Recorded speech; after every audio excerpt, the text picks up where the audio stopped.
இதில் மனிதர்கள் 8வது உலகம் நாம் இருக்கிறோம். பிரம்மன் எந்த உலகத்தில் இருக்கிறார்? 14வது உலகத்தில் இருக்கிறார். அது ரெண்டுத்தையும் இப்போ கனெக்ட் பண்ண போகிறோம். வெறும் 8ஆம் தேதி பிறந்தவங்க, இந்த 17ஆம் தேதி பிறந்தவங்க, 26ஆம் தேதி பிறந்தவங்க, அவங்க லைஃபு டிஃபிட் ஆகிறதுக்கு ஃபஸ்ட்டு காரணம் வேறு யாரும் கிடையாது. அப்போ அந்த லைஃப்பில் அவங்க அந்த வார்த்தைகள், அந்த முன்கோபத்தாலே நிறைய பேர் லைஃப்பை தொலைச்சிடுறாங்க. நிறைய பேர் லைஃபு ரொம்ப டிஸ்டர்ப் பண்ணதுக்கு காரணம் அந்த முன்கோபத்தினால் வந்த வேணை. 5ஆம் நம்பரை டாலராக செஞ்சு போட்டுருக்கோம். பிரம்மன் 14ஆம் உலகத்தில் இருக்கார் இல்லையா, அவர் நம்பரை தூக்கிட்டு வந்துடும். 5க்கு 14 14 போட்டுக்கிறோங்க. வணக்கம். ஃபார்மட் நியூமராலஜி, உங்கள் மகதன் சேகர் ராஜா. புது தகவலுடன் ஒவ்வொரு முறையும் உங்களுக்காகவே கொண்டு வந்து கொடுக்கப்படுகிறது. அதை தாங்களும் பயன்படுத்தி வாழ்க்கையில் செம்மைப்படுத்துவதற்கு உங்களுக்கு பயனுள்ளதாக இருக்கும் என்று ஒவ்வொரு நிகழ்ச்சியிலையும் கொடுத்து கொண்டு வருகிறேன். இப்பொழுது என்ன சொல்ல போகிறோம்? ஏற்கனவே சொன்னதிலிருந்து ஒரு சின்ன அதை கொஞ்சம் ஒரு பிரீஃபாக கொடுக்கலான்ட்டு. ஆமாம், உலகம் 14 உலகம் இல்லையா அப்படின்னு சொல்லப்பட்டது. இதில் மனிதர்கள் 8வது உலகம் நாம் இருக்கிறோம். அதனால தான் மனிதர்களாகிய நாம் அனைவரும் ஏதாவது ஒரு வகையில், சில பேருக்கு கரியர் செட் ஆகிறதில்லை, சிலருக்கு வாழ்க்கை செட் ஆகிறதில்லை, சில பேருக்கு எதுவுமே செட் ஆகிறதில்லை, ஏதோ ஒரு சில பேர் வெறும் எல்லாமே செட் ஆகிருக்கும், ஒரே குழப்பத்தில் இருக்கும். சில பேர் ஸ்ட்ரெஸ்ஸு, காரணங்கள் 1000 இருக்கும். இப்படியே சொல்லிக்கிட்டே போகலாம். என்னடான்னு பார்த்தாக்கா நாம் வாழ்கிற மனுஷன் அவ்வளோ பேர் 14 உலகத்தில் 14 உலகம், அதில் 8வது உலகத்தில் நாம் இருக்கிறோம் மனிதர்கள். அப்போ எப்படி இருக்கும்? அப்படி தான் இருக்கும். அப்போ உலகமே அந்த நிலையில் இருக்கும்போது நாம் அப்படியே சொல்லிகிட்டே இருக்க முடியுமா? அதான் நம்மளோட நிகழ்ச்சியிலே விஷயத்தை சொல்லுவோம், கூட ஒரு சொல்யூஷனை கொடுத்துருவோம். பிரம்மன் எந்த உலகத்தில் இருக்கிறார்? 14வது உலகத்தில் இருக்கிறார். அது ரெண்டுத்தையும் இப்போ கனெக்ட் பண்ண போகிறோம். ஆமாம், அவங்க நம்மக்கிட்ட வரல, நாம் அவங்ககிட்ட போயிட வேண்டியது தான். அவங்க உலகத்தோடு நம்ம உலகத்தை கனெக்ட் பண்ணிட வேண்டியது தான். நாம் பிரச்சனை இல்லாமல் வாழணும். அவர் கடவுள் தானே படைச்சார். அவர் உலகத்தை அவர் நம்பரை போட்டு கனெக்ட் பண்ணி விட்டு, இந்த உலகத்தை அந்த நம்பர் இருக்கிறதுனால தான் நமக்கு இவ்வளோ பிரச்சனை. நம்ம அவ்வளோ பேரும் வெளியே வந்துடணும். இப்போ என்ன பண்ணுறது? ஏற்கனவே வெறும் 8 அப்படின்னு வைக்கல, ஏற்கனவே 8ஆம் உலகத்தில் இருக்கிறோம், அப்பா பட்டது போடுறா அப்பா அப்படின்னு சொல்கிற அளவுக்கு இருக்குது. தாண்டி 8ஆம் தேதியில் பிறந்தவங்க இன்னும் எப்படி இருப்பாங்க? அதில் இந்த வெறும் 8ஆம் தேதி பிறந்தவங்க, இந்த 17ஆம் தேதி பிறந்தவங்க, 26ஆம் தேதி பிறந்தவங்க, 26 கூட கொஞ்சம் கம்மி தான், வெறும் 8க்கு தான். அது பெண்கள் தான் அதிகம் இருக்கும். அவங்க லைஃபு டிஃபிட் ஆகிறதுக்கு ஃபஸ்ட்டு காரணம் வேறு யாரும் கிடையாது, அவங்களே தான்.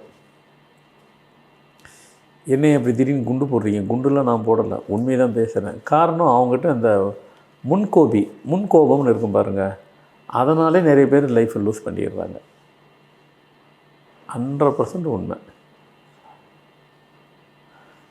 அந்த கோபம்னு, அந்த தன்னறியாமல் கோபம் வரவங்களுக்கு ஒன்றும் இல்லை, சிம்பிள். இந்த மூக்கு இருக்கும் பாரு, அங்கே போய் வேர்க்கும். வேர்க்கிறது பொதுவாக எங்கே வேர்க்கும்? நெத்தியில் வேர்க்கும். ஆனால் அந்த 8ஆம் நம்பர்காரங்களுக்கு மட்டும் பாருங்கள், வெறும் 8 மூக்கில் வேர்த்து தண்ணியாக இருக்கும். ஆச்சரியமாக இருக்கும், அதிசயமாக இருக்கும். இனிமேல் நீங்கள் உங்கள் மூக்கு நீங்களே கண்ணாடியில் போய் பாருங்கள். இதெல்லாம் ஆராய்ச்சி நான் பண்ணுறேன். ஐயா, நீங்கள் சும்மாவே இருக்க மாட்டீங்களா, எல்லாத்தையும் ஆராய்ச்சி பண்ணிக்கிட்டே இருப்பீங்கன்னா நிறைய பேர் கேட்பாங்க. ஆமாம், ஏன் வேலையாக அது தானே, இந்த பிறப்பு அதுக்கு தானே எடுத்துருக்கிறேன். எண்களாகவே என்னால் எண்களை ஆராய்ச்சி செய்யாமல் இருக்க முடியாதுங்கிற போல அந்த ஆராய்ச்சி பண்ணிக்கிட்டு அதில் உள்ள நுணுக்கங்கள், அதில் உள்ள நிறைய விஷயங்களை, நிறைய சூட்சமோ ரகசியத்தை முடிஞ்ச வரைக்கும் எவ்வளோ கொடுக்கணுமோ கொடுக்குறேன். அதை சரியும் பண்ணி கொடுத்துட்டு கொண்டு போகிறேன். அப்போ அந்த லைஃப்பில் அவங்க அந்த வார்த்தைகள், அந்த முன்கோபத்தாலே நிறைய பேர் லைஃப்பை தொலைச்சிடுறாங்க. இப்போ முன்கோபத்தை சரி ஐயா நான் என்ன பண்ண முடியும், அறியாமல் வார்த்தை, ஆனால் அப்புறம் ஃபீல் பண்ணுவாங்க. அதெல்லாம் அவங்களுக்கு உண்டு. நம்ம இப்படி பேசிட்டோம் இல்லை, சாரி கேட்டுருவாங்க.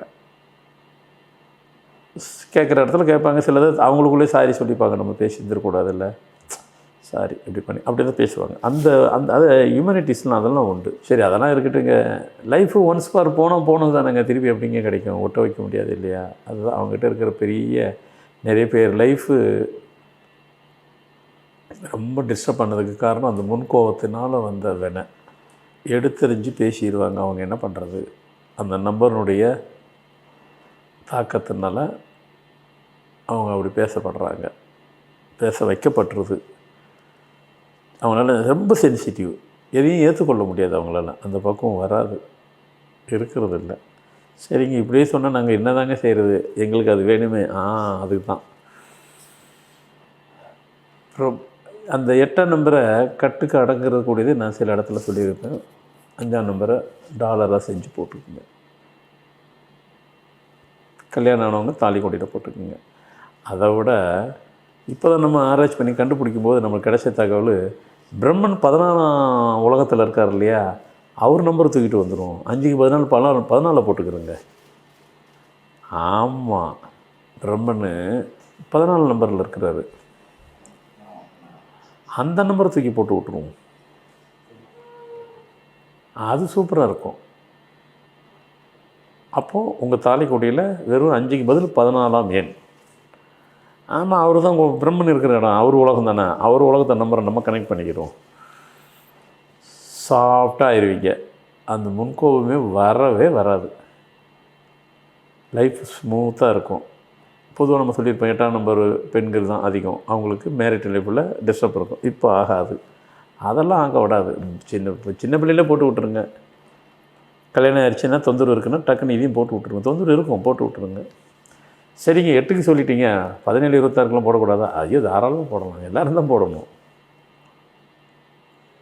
எல்லோரும் போடுறதுக்காக தான் சொன்னேன். அதனால் இதுக்கு சப்ஜெக்ட் என்னன்னாக்கா, நம்ம இந்த 8க்கு அவ்வளோ பெரிய தாக்கத்தை ஏண்டா வந்ததுன்ட்டு ரிசர்ச் பண்ணி சொல்லிவிட்டோம். காரணம் என்னன்னு கேட்டாக்கா, 8ஆம் உலகத்தில் நாம் இருக்கிறோம், படாத பாடுபட்டுக்கிட்டு இருக்கிறோம். பிரம்மன் இருக்கிற 14ஆம் நம்பரை தூக்கி அழகாக உள்ள கனெக்ட் பண்ணி விட்டுன்னு வச்சுக்கிங்க, நாம் சொஃபிஸ்கேட்டாக ஆயிடுவோம். அதனால் 8, 17, 26ஆம் தேதி பிறந்தவங்க பெண்கள்னால் அதிகம் 8, 26 தான், அதில் ஒன்றும் டவுட்டே கிடையாது. ஆண்கள் தான் 17ஆம் தேதி இருப்பாங்க. திருமணமானவங்க அவ்வளோ பேரும் தங்களது தாலிக்கொடியில் எல்லாத்துக்கும் சின்ன வயசு இருந்தனாக்கா, திருமணம் ஆகாமல் இருந்துச்சுனாக்கா பெண்டன் டாலர் மாதிரி ஆயிரச்சியில் தாலிக்கொடியில் 14ஆம் நம்பரை போட்டுருங்க. அவரு தான் அந்த பிரம்மனோட நம்பர், அவர் உலகம் தானே அது, அதை வந்து போட்டு விட்ருங்க. லைஃப்பில் எந்த டிஸ்டர்பன்ஸ் இல்லாமல் சோஃபிஸ்கேட்டடான லைஃபு, ஃபஸ்ட் கிளாஸ் லைஃப்பை நீங்கள் பார்க்கலாம். ஸோ இன்றைக்கி கொடுக்கப்பட்ட தகவல் கண்டிப்பாக பயனுள்ளதாக இருக்கும் என்று நம்புகிறேன். மீண்டும் புது தகவலோடு புது நிகழ்ச்சியில் உங்களை சந்திக்க வருகிறேன். நன்றி, வணக்கம்.